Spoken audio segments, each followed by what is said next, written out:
এসআইএর মোটে একেবারে বাদ, লিঙ্ক নাই তো। গল্প মনে পড়িছে, কব না? থাক, কব না, কেউ শুনতে চাচ্ছেন না যখন। কব? হ্যাঁ, ওরে বাবা, ওই বুড়ো তো কয় হ্যাঁ কও। শোনেন, বাড়ি একটা রসের গল্প, বলবো কি না? একটু খারাপ খারাপ কথা আছে কিন্তু, তাও কব। পরে আমার মন্দ কবে না তো, কবে না তো। লোকটা দেখতে খারাপ না, কিন্তু খারাপ কথা কয়, কায়দা আছে বাবা। একজনের জ্বর হয়েছে জ্বর, তার নাম আব্দুল জব্বর। ভাই, কোনো মুসলমান থাকলে রেগে যায় না, এটা গল্পের আব্দুল। এই আব্দুল নামে পৃথিবীতে কেউ নাই। রবীন্দ্রনাথ ঠাকুর কাব্য লিখতে গিয়ে বললেন, এক দেশের এক রাজা ছিল, যদি কোন দেশের কোন রাজা জিজ্ঞাসা করো, তাহলে আমার গল্প বলা হইবে না। কথা বোঝা গেল? কায়দা আছে। এই জন্যেই না আই কার্ডও নাই, আধার কার্ডও নাই, প্যান কার্ডও নাই এই আব্দুল, বুঝলে? এ দেশের না। এসআইএর মোটে একেবারে বাদ, লিঙ্ক নাই তো। তা আব্দুলের হয়েছে জ্বর, বসে শোনেনি জ্ঞানী নর। ডাক্তারের কাছে যখন যায়, ডাক্তারবাবু দেখার পরে বলে, তোমার তো প্যারা টাইফয়েডে ধরে, তা কিছু ওষুধ লিখে দিচ্ছি তোমারে, যদি খেতে পারো ঠিক ঠিক সময়, মনে করো, ভাবো না জ্বর আর থাকবে না, সত্যি ভালো হয়ে যাবে এই ওষুধের দ্বারায়। বলে, দেন, লিখে দেন। তোমার নাম আব্দুল জব্বর, তোমার তো হয়েছে প্যারাটাইফয়েড জ্বর। শোনো, এই যে ক্যাপসুল দিচ্ছি, এইটা সকালে একটা, দুপুরে একটা, বিকেলে একটা, এর 12টায় হচ্ছে কোর্স। এইটাই ভিতর থেকে একেবারে সেরে যাবে জ্বরের ফোর্স।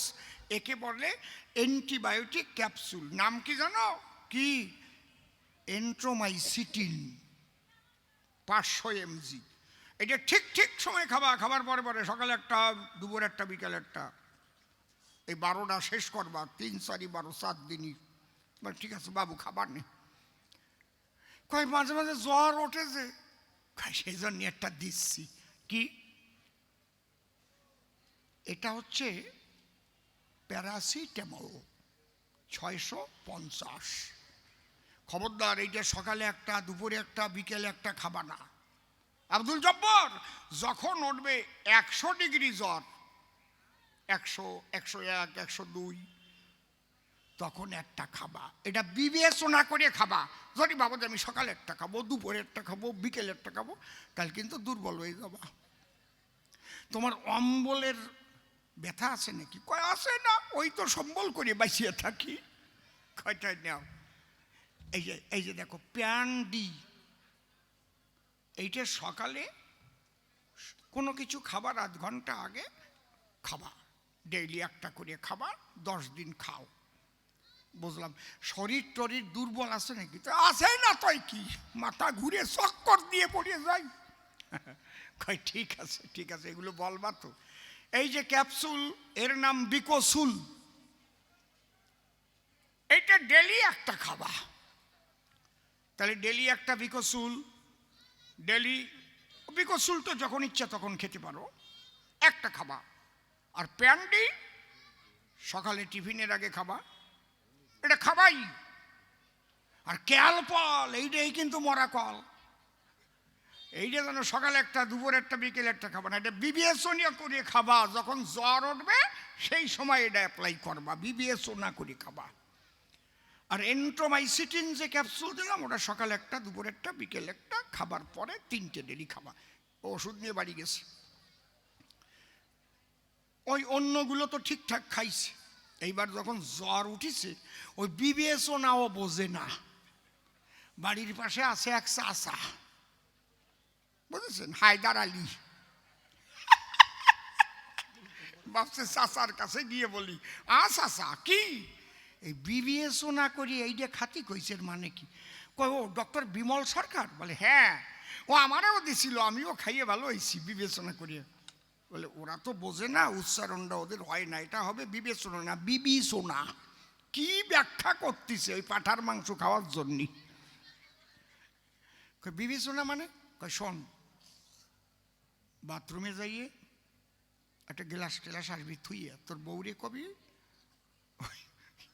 আমার বাবা মানে সব লজ্জা করে ছাতা, তা ওরা কয় কও কও কও, তোর বউরে বলবি সোনা মানে হচ্ছে প্রস্রাব, বুঝিস, কিছুটা প্রস্রাব যেন ওর মধ্যে রাখিয়ে দেয়। তুই ওই প্রস্রাবটা নিয়ে আসিয়া ভালোবাসিয়া ওই ট্যাবলেটটা প্রস্রাব দেখাই ফেলবি, এরে কয় বিবি সোনা করে খাওয়া। কয় এ ছাতার ওষুধ আমি খাতে পারবো না, মরিয়া যাই যাতে আমার বাধা নাই, আমি কি ওর প্রস্তাব খাবো নাকি? ডাক্তারের দ্বারা যাবো, ওষুধ পাল্টাই নিয়ে আসবো। আব্দুল জব্বর গেছে ডাক্তারের কাছে, ডাক্তার বাবু কি এর অল্টারনেটিভ ওষুধ আছে কি? কয় এই যে যেটা বিবেচনা করে খাতি কইছ। বিবেচনা করে খাতি কইছি ক্যালপল।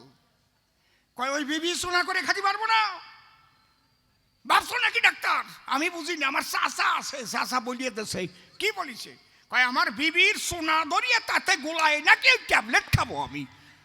কয় ওরে বলদের বলদ, বিবেচনা করে খাওয়া মানে কি বিবির সোনা পেশাব দিয়ে খাওয়া?